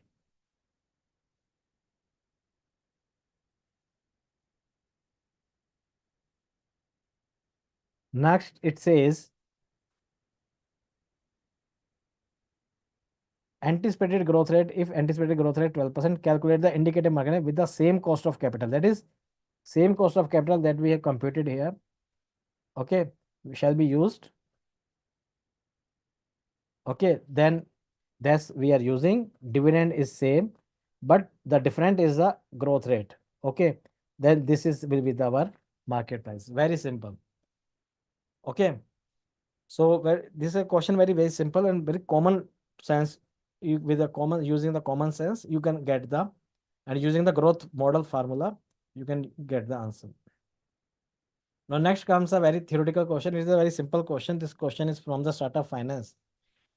Now this is relating to the succession planning in the business because see what happens nowadays, the switching over of the high you can say top positions by the top position is quite common, and even in case of a family owned business, the top positions are may not be the family members. So there it is very important that if a key position persons exit the company, it is very quite, we can say we can quite kind of a risky thing, because what happens when they exit, so they give a wrong message in the market. Okay, so that's why we should have a, because sometimes they even may lead to some disruption in the market, it may disruption in the company, or even sometime they uh, AC कम कर देना Ajit, AC कम 25 पे लिया उसको. And even sometime they, what happens if they uh, leave the company. So uh, a feeling of we can say frustration among raise among the employees. Okay, because they are the leaders of the company, in the company, and the staff are following them. So they may send a wrong message. So that's why succession planning is very important. And what are the needs for a succession planning? First of all, risk mitigation, that we may should have a whatever type of a risk we can face, we should have a guess this risk well in advance. And cause removal, sometimes our senior position may even not be the, they have done some fraud, etc. So certainly we should be ready for the same. Okay, now next is a case of a talent pipeline. We should keep on pipeline some talent. Next position we should have in a hand. Sumit Jain, your formula is correct. Okay. Conflict resolution mechanism. Of course, if there the senior person have any grieves, etc., then certainly they can contact. There should be some mechanism kind of a thing in the organization, so that this kind of a remove timely. Otherwise, situation will go out of hand. Aligning. It is very important that, especially in the family-owned business, the succession planning, whenever any new person is coming, it is very important that they should have a alignment with the company's culture, vision, and values. Okay, sometime it is very uh, may possible that the person who is coming on a higher position may don't have a same values. Okay, as the company wants to. So sometimes in a corporate world, we have seen that also there was some cases where the persons who have uh, taken over the business by the some person have taken over some business, very good name, but later on they have been removed. Okay, they have been, because their thought process were not aligning with the company's values and etc. So this is a okay simple question. Now next we are coming to question number second. This question is basically related to your foreign exchange question. And because here the question says there are two dates. Okay, one is 28th February 2023. Another is 420, sorry, not January, January 28th, 2023. Another is February 4, 2023. Because here what happens, the company could not affect the transfer. So what exactly the impact? So here the cross rate is required in a two different dates. So that is very basic question. Okay, accordingly, we have computed here. Now, here one very important point that I need your attention. Here it has been, because sometimes this exchange margin, for this exchange margin, there is a doubt among the student.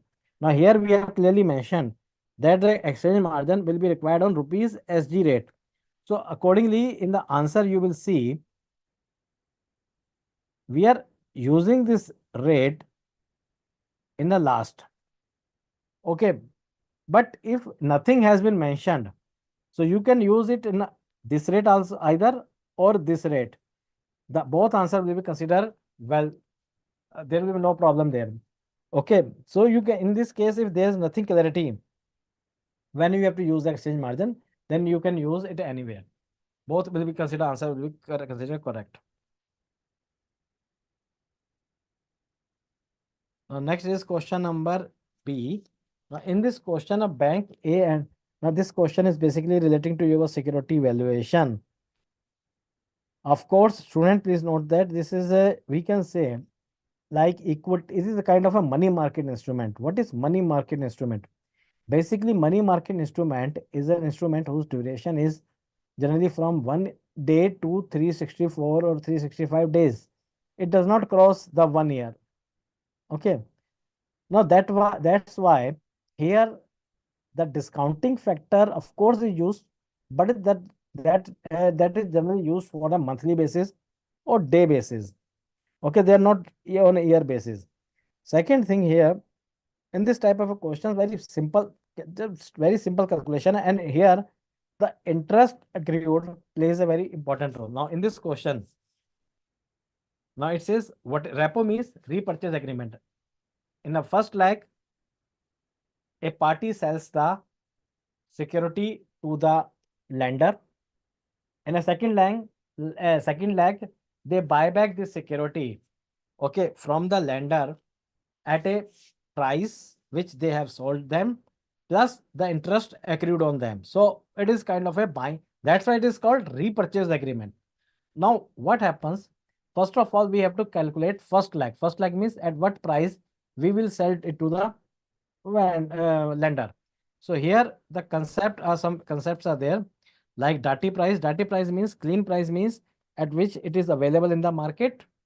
Okay, interest accrued means, see, interest accrued. Why we are consider the interest accrued there?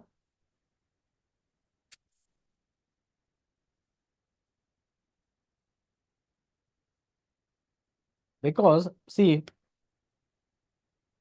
last interest paid, say here it is 0. Now approximate 272 days have been,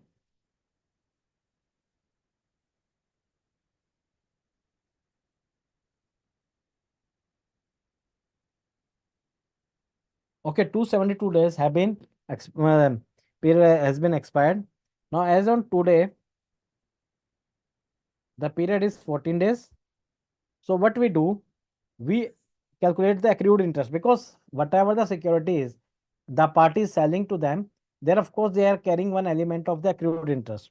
So accordingly, first of all, we calculate the dirty price, and in this dirty price, we include the accrued interest. And for this accrued interest, we shall consider 272 days. So this value will be the dirty price, means this price will be considered. Now next part, first lag, here it says very important. The initial margin is 3%. Student, please note this initial margin is basically a kind of a discount to the value of the security.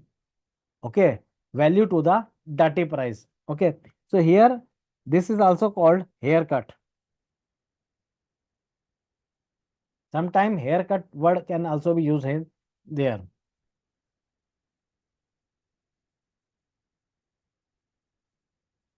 Okay, so the nominal value. Now here in the first part, we compute what exactly the value of the security is, because we shall compare it with the dirty price. Here dirty price means a security of 100 price is equal to 106.80. So accordingly, this much of value, this 8 crore of the security are holding. Now when we adjust the margin, so the value will come 8 crore 30 lakh 16,480. So this is our first lag. Now our second lag will be this plus accrued interest payable for the 14 days. Simple. So this will be, so ultimately the difference will be the interest payable by the borrower.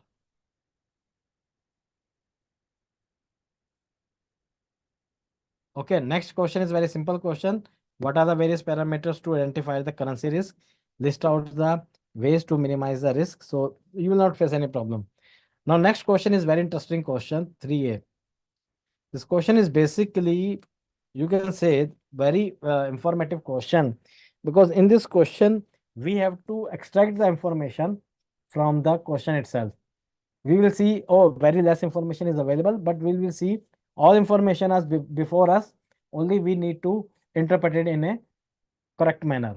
Suppose that a company A is growing rapidly and you are assuming and you are managing a global equity fund, and you are so far you have invested in only in developed country stocks only. Now you have decided to add stocks of the company A to your portfolio.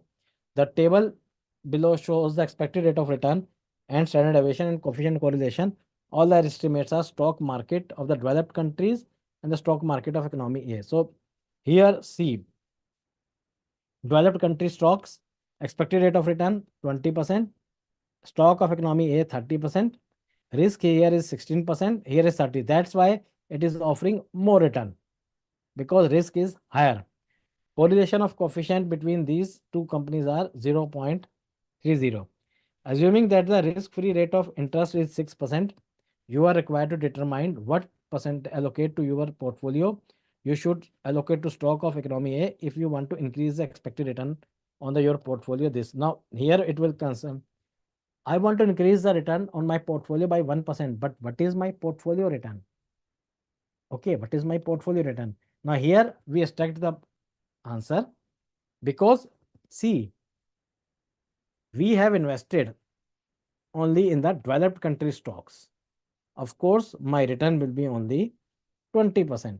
So, but now I am interested in increasing it by 1%. So I want my return to be 21%. Okay. So my desired return is 20%. Okay. Of course, I will invest some part in the economy A stock. So okay. So how much I am in economy? I am just assuming it 1 minus W, simple 20, and 1 W is 30%. Okay, this is return from the my existing portfolio, and this is from the economy. So ultimately, I will get W value 10. So very simple. Similarly, I can calculate the variance of the portfolio. There will be no problem. And since with this portfolio, my zero point 0.9 will be in my developed economy, 0.10 in my economy A, and this is my this the value will be coefficient of correlation will also be used here.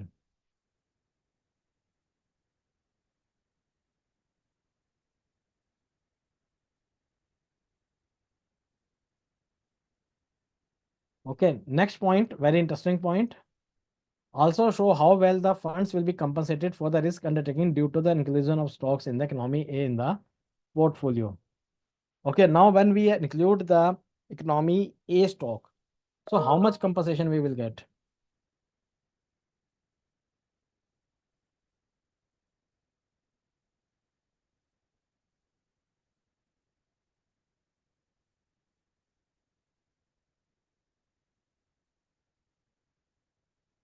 One second, let me see.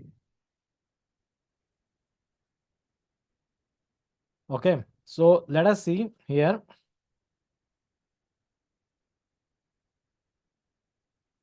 Here the we shall use the Sharpe ratio. Okay, investment in stock.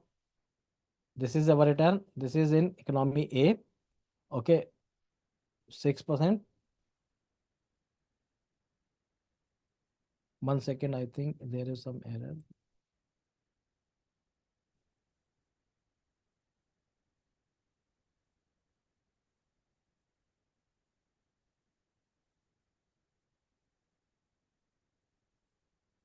Okay, now it is my portfolio return with inclusion, and this is with the developed. So per unit, we have computed a standard deviation here 16, and here we have computed the deviation this.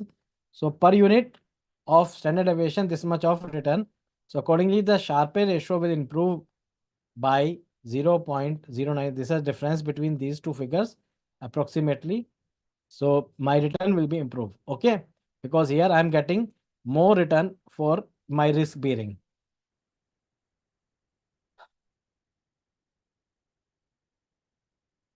Okay, now next question is very simple. There is simply calculation based, very simple. Then this question comes theoretical, blockchain and risk associated with the blockchain. Now blockchain, see student, blockchain is basically a kind of a arrangement where each one have a this. It is also called distributed ledger technology. Here in what happens, various persons can validate a transaction combinedly, and once their transactions are validated, they can without it, plus b square for Smith in a perfect correlation in let me have to check because in case of perfect correlation a plus b, yes, standard deviation you can calculate the same, but once you try upon the yes, you can do the same. Position is to be calculated without square root formula. Of course, you can calculate the without square root formula, but you have to present one time. Okay, you cannot go straightly. It is not advised. Okay, better it is you just try, okay, because in uh, perfect correlation, then of course your correlation will be 1. So 2 into AB, it will be A plus B square or square root the same. It will be equal to A plus B. So you can use the same, but just check it again also. Now, so far as a blockchain are concerned, blockchain is basically a kind of a distributed ledger technology where the some person combinedly, okay, validate any transactions, and once it is validated, they cannot be reversed by anyone. Okay, so this is a kind of a blockchain, and however, there are some risks are associated because it is a technology based. Okay, and once it is entered, it cannot be changed. And moreover, there are some other and there are no standardization. See, there are no regulatory authority, there is no regulatory provisions are there is no regulatory bodies are there. So sometime these issues has come that we have seen that these are transactions are not that much. That's why blockchain, we can say, sometime have losses relevance also in some cases. The next question, very simple question: what are the financial measures that helps in evaluation of performance? So here simply the measures are there. You have to mention like expense ratio, Sharpe ratio, trend ratio, and Sortino ratio. Now, Sortino ratios are generally related to the risk standard deviation, where the because we have fixed up some branch benchmark return. Now, what is the standard for this computation of the standard deviation? We compute only those values which are below the benchmark rate. Now, next is our question number 4. Okay, now student, this for this question I will need your attention. Now, this question is similar to one question that is in our study material, but here there are some differences. Now, what are here differences are there? Almost question we have adopted, but we have slightly modified it. First of all, we are required to calculate the risk-free rate of return. Now, student, when we talk about the risk-free rate of return, generally here risk-free rate of return, I want to attention your, here there's some correction is there. Risk-free rate of return, we shall consider the rate of return of the government securities. Government, because here the beta is basically 0.01, it is next to zero risk. So accordingly, we consider the return on government of India bonds as a risk-free rate of return. Only slight correction is there. There is some error. There is no answer. Answer is correct. Only the typographical error. The figure should be like this. Okay, so by this, if we say the answer will become 7%. So 7% is our risk-free rate of return. Now, next it says expected rate of return on each security except government of India using the capital side pricing model. Now, it has clearly mentioned that we shall use the weighted average beta. In study material, we have used the simple average, but it is always better if we use the weighted average of beta. Then round off calculation up to 3 decimal points. So all instructions we have to follow. Now here we see we compute the weighted average of beta. Simply, no problem we shall face. It will come 3.7. Now from this, we shall compute the average. See, we have computed the portfolio return here. That is overall return. So overall return is 8.91 this upon 39. This is our capital gain. This is our dividend on interest. So overall we divided by the 1,50,000 into 100. So this is our average portfolio return. And with this help of this beta, we compute the market return, because one of the ingredient that is required in CAPM model is RM, and which is missing. So from this we calculate the RM. Okay, when we calculate the RM, okay, then we calculate the each return.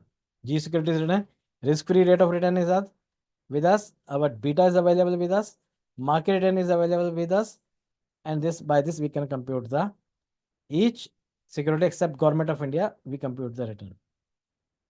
Okay, student. So it was a very simple, only the question involves a basic understanding. You will not face any problem.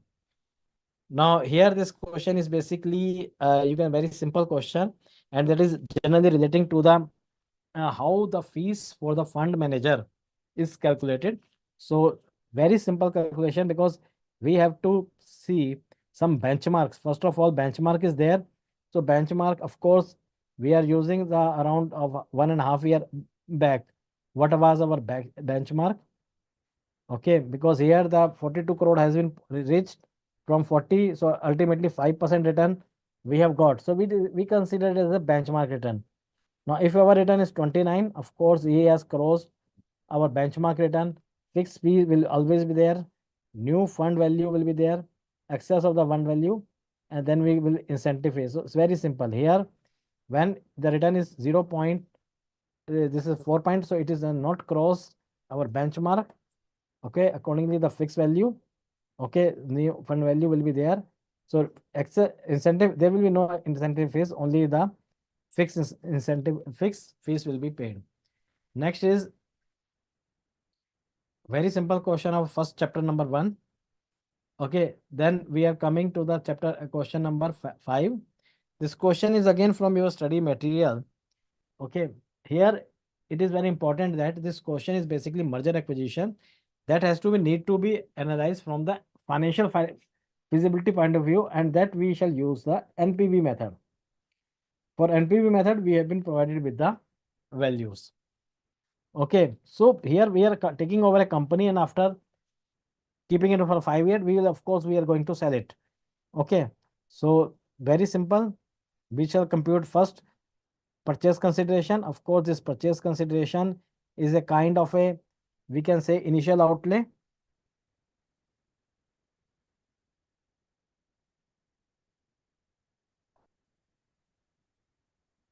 Okay, then we shall compute the whatever the value we will get. Okay, minus this initial outlay. So this is a NPV shall compute. Okay. Now next question is from our very simple question of your mutual fund. Now here this question is from your examination, maybe your past examination, your study material. But here we have made one addition. We have given this present value factors. So they are very clear that you are expected to carry out the IRR calculation, because IRR is the best method to compute the effective yield, because IRR basically calculates the reinvestment rate also.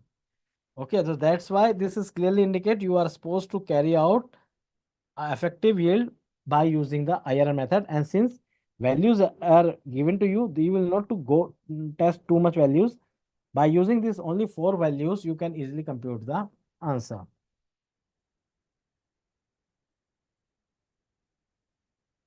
Now next question comes question number 6. This is question is from your chapter number 3, that is capital investing, and the topic is sensitivity analysis. Now when we have to carry out the sensitivity analysis, there are two methods. One, we can use it by using the values by making that how much we need to change that make our NPV 0. Another is adversely considering the varying factor valued by 10%. Now, when we say the 10%, that this first part does not normal problems. Normal problem comes in the second part, where what happens? First part student normally face when we solve it by say adversely. Okay, so we shall increase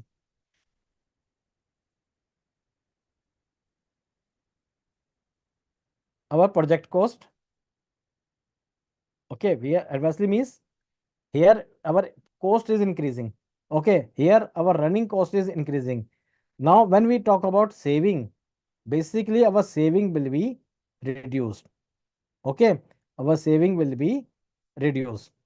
Okay, that is very important.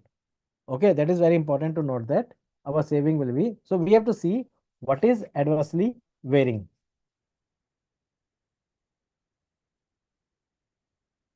Here you see, students.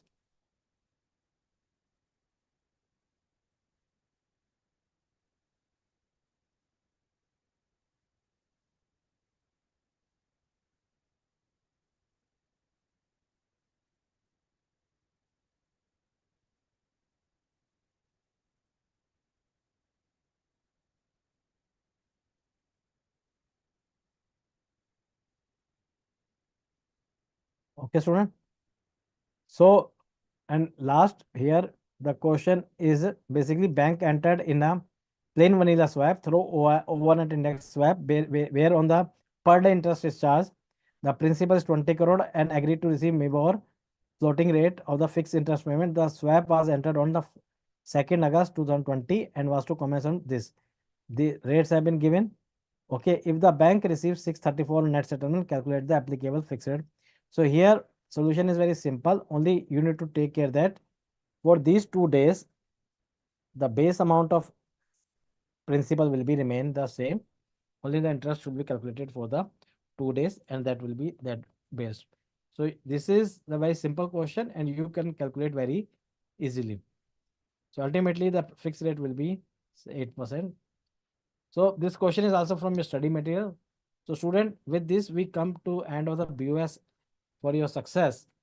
Now student, since examinations are very near, and we in our previous sessions we have discussed with you lot of tips and we are also coming out in the journal with the various tips for the how you can from which you can win.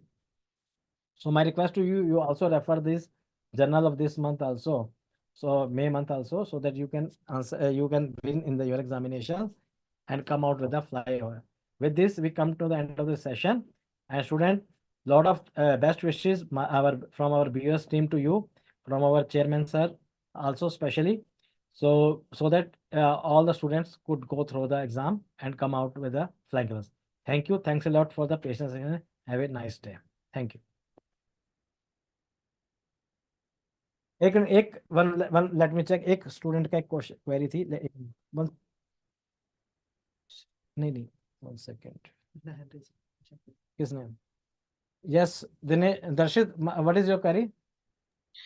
Sir वो 6th A number का question था sensitivity analysis में। तो अगर examination में कोई भी method mention नहीं करी है तो हमको कौन सा? आइदर ऑफ टू यूज कर सकते हैं, लेकिन उसमें यू कैन यूज मतलब दोनों में से कोई सा मेथड यूज कर सकते हैं। लेकिन उसमें क्या होता है कि जो आपने एडवर्सली परसेंटेज यूज करते हैं ना, उसमें कई बार क्या होता है, कोई बच्चा 10 यूज करेगा, कोई 15 यूज करता है। तो बेस्ट मेथड रहता है कि जिसमें आप एनपीवी 0 यूज कर लो, वो बेस्ट मेथड रहता है। क्योंकि उसमें क्या होता है, अगर आपने जैसे मान लीजिए आपने यूज करा 10% और एक बच्चे ने करा 15%, तो तब भी गलत नहीं होएगा, लेकिन आपको इजी रहेगा करने का वो वाला मेथड, मेकिंग एनपीवी 0। ठीक है, अगर कोई हिंट दे रखा है कि आप वही परसेंटेज फॉलो करो, तो फिर वही परसेंटेज फॉलो करना। या उसने हिंट दे दिया कि आप 10% मान लो एडवर्सली इम्पैक्ट होगा, तो फिर आप वही 10 एक ही मेथड यूज करना। देखिए हमने क्वेश्चन में यहाँ पे दोनों मेथड दिए हैं जी। लेकिन अगर मान लो क्वेश्चन में कहता है you have to carry out sensitivity analysis considering a 10% adverse impact, okay 10% adverse, तो फिर आप एक ही मेथड यूज करोगे और उसको भी 10% ही लेके करोगे, फिर आप दूसरा मेथड यूज नहीं करोगे। जी जी सर, समझ गया। ठीक है, और बताइए। नहीं सर, बस एक ही डाउट था। ओके बेटा, थैंक यू। ओके, एक ये और ये सर, ये हर केस में लेस ही होगा क्या इसमें? हाँ, क्या प्लीज? सर ये सेंसिटिविटी एनालिसिस का सर क्वेश्चन में हाँ, जो एडवर्सल इम्पैक्ट हो रहा है 10%, तो अपन एनपीवी 0 लेके चल रहे हैं, तो इसमें हर केस में लेस ही होगा अमाउंट ये? नहीं, इस केस में लेस क्या होता है कि आप इसमें देख के कर सकते हैं, आप उसको बढ़ा के भी कर सकते हैं। इम्पैक्ट नेगेटिव आए पॉजिटिव आए, आप बढ़ा के कर लो घटा के कर लो, उससे फर्क नहीं पड़ता बेसिकली। ठीक ठीक है ठीक ना, ठीक। उससे बढ़ा के कर लो, बिल्कुल वो इम्पैक्ट उतना ही आएगा, नेगेटिव में आएगा पॉजिटिव में आएगा, इम्पैक्ट उतना ही पड़ता है। जैसे इनिशियल आउटफ्लो है वो आपका बढ़ जाएगा, उतने से बढ़ेगा 10% क्योंकि से। सर वो एनपीवी में पहले से एडजस्ट हो चुका है ना पहले का, तो कौन इसीलिए जो सा? भी एडवर्सली इम्पैक्ट हो रहा है।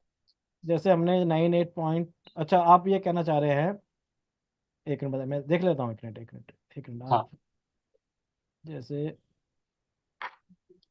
हमारा यहाँ पे है इफ इनमें से, जैसे हमारा एनपीवी रिवाइज है, तो नई एनपीवी हमारी जो है वो इतनी आगे ना, हाँ। एनपीवी हमारी जो है, अच्छा इनिशियल सर प्रोजेक्ट, इसमें प्रोजेक्ट कॉस्ट बढ़ गई थी, तो ये लेस कर दिया एनपीवी में हमारा से। प्रोजेक्ट कॉस्ट बढ़ गई, तो हमारे देन इसमें लेस कर दिया हमने। हाँ, ठीक है ना, अब और रनिंग एनुअल रनिंग कॉस्ट भी बढ़ गई थी, वो भी लेस कर दिया। तो लेस करना पड़ेगा। और सेविंग में क्या है कि सेविंग भी आपकी माइनस करनी पड़ेगी, वो कम हो उल्टी गई, इम्पैक्ट हाँ कर रही है। कम हो गई। हाँ, हाँ तो वो भी आप यही फॉलो करना। इसमें क्या होता है कि वो देखो कि क्योंकि यहाँ पे हमारी एनपीवी जो है रिवाइज होकर आ रही है, नहीं वो कम आ रही है। हाँ वो हमारी कम आ रही है, कम ठीक आ है ना। दोनों सब में केस में देखना एनपीवी सब में कम आ रही है। एडवर्स का मतलब ये है कि आपकी एनपीवी कम हो जाएगी वो, हाँ ठीक है। ठीक। चलिए एक स्टूडेंट मंशा का क्वेश्चन था, sir do we consider intrinsic value of share in technical analysis. Manisha, better see, whenever we use the technical analysis, of course, intrinsic value will be one factor, but majorly technical analysis is a short-term oriented. So they may ignore it, but practically, generally, they refer the use. They use the same. A technical, generally, whenever we carry out the analysis, technical analysis, even cannot ignore the fundamental analysis because sometime, even for the short term, you cannot ignore the fundamental factors. Okay. Okay, student, with this, we come to the end of the session and best of luck to all the students. Thank you for your participation also, making this session very interactive. Thanks a lot. Have a nice day. Thank you. Yes, I think you can end the meeting. Raise your hand. Okay.